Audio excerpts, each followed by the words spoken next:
So On-Track is a program that the Buncombe County Sheriff's Office has been putting on every summer for rising 7th and 8th graders in Buncombe County Schools. One of the big trips that we do, we go to Nantahala and we take them whitewater rafting, and also they do a ropes course and a zip line.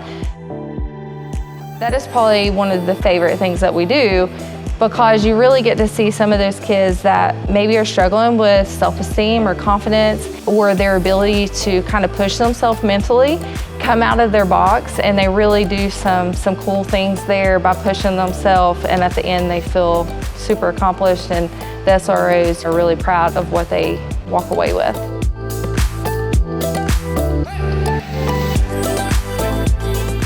The goal of the program is to teach the kids some leadership skills that they can take forward into their communities and back into the school year as they go back with their friends, to help bring some of those leadership abilities into the school and make some positive changes.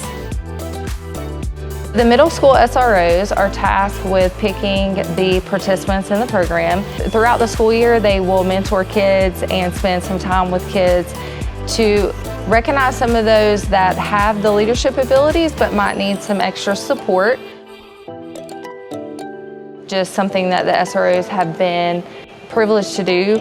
We truly love the program. We believe in this program so strongly and the impact that it makes on the students.